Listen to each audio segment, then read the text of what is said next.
Umargam industries એસોસિએશનની ચૂંટણીમાં 3 પેનલો વચ્ચે જંગ જામ્યો છે, જેમાં 27 ઉમેદવારો માટે 716 ઇલિજિબલ મતદારો મતદાન કરી શકશે। સવારથી યુઆઈએ ઓફિસમાં મતદાન માટે ભારે ઉત્સાહ જોવા મળ્યો હતો।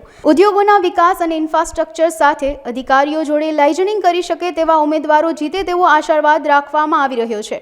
ઉમરગામ ઉદ્યોગોમાં 2 વર્ષ માટે યોજાતી ચૂંટણીમાં ભારે રસકસી રહેતી હોય છે। ત્રણેય પેનલ તરફથી વિકાસની વાતો જણાવી, જે પણ જીતે તેઓ ઉદ્યોગોનો વિકાસ કરે તેવો આશાવાદ વ્યક્ત કર્યો છે। હવે આ યુઆઈએનો ઇલેક્શન છે, ઇન્ડસ્ટ્રીમાં જે તમે કીધું કે એક વોટનું મહત્ત્વ છે, એટલે આ વોટ જે થાય છે એ ડેવલપમેન્ટ માટે જાય છે કે ઇન્ડસ્ટ્રીયલ એસોસિએશનમાં જે બી આવેલા યુનિટો છે એમને ફેસિલિટી માટે કે જે બી ડ્રેનેજ છે, જે બી ફેસિલિટી નથી એને કઈ રીતે એમને પૂરું પાડવું, એ ડેવલપમેન્ટની વિકાસની ઉપર આ મતદાન આજે થઈ રહ્યું છે। હવે મેન એવું ઇન્ડસ્ટ્રી માટે ઇન્ફ્રાસ્ટ્રક્ચર ડેવલપમેન્ટ થવું જોઈએ। દાખલા તરીકે જે આપણે કરીએ કે અહીંયા સરીગામની આજે વેલ્યુ પકડીએ તો આપણા ઉમરગામ કરતાં બી જે પ્લોટોના છે કે જે ત્યાંના ઇન્ડસ્ટ્રીના છે એ વધારે છે। આપણે ત્યાં એવું ડેવલપમેન્ટ નથી આપણે આપી શક્યા કે જે આપણી વેલ્યુ એટલી વધી શકે। તો આશા રાખીએ કે જે બી મેમ્બર્સ આજે વોટિંગ કરશે એ આવનાર યુઆઈએના ડેવલપમેન્ટ માટે, વિકાસ માટે વોટ કરશે।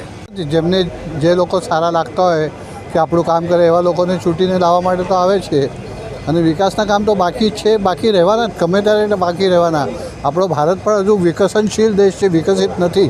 એટલે ફક્ત આપણે કહીએ કે ઉમરગામમાં જ બાકી છે, કંઈ થયું નથી એવું બોલવીને કાંઈ ફાયદો નથી। ટીકા કરવાનું બહુ આસાન છે, પણ મેં પણ પહેલાં પ્રયત્ન કર્યો છે।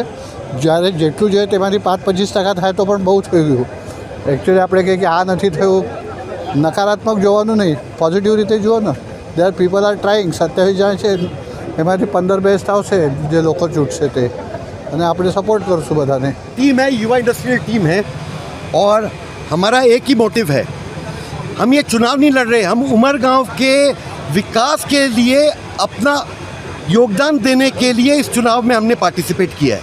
हमारा एक ही लक्ष्य है कि उमरगांव हमारी कर्मभूमि है, इसको जितना हम विकास, ज़्यादा से ज़्यादा विकास करवा पाएँ वो हमारे लिए अभिमान का, गर्व का रीज़न होगा। और हम चाहते हैं कि आप हमारी टीम को ज़्यादा से ज़्यादा सपोर्ट करें, और हम आने वाले समय में, चुनाव का परिणाम कुछ भी हो, पर आने वाले समय में उमरगांव का विकास में बहुत महत्वपूर्ण भागीदारी निभाएंगे।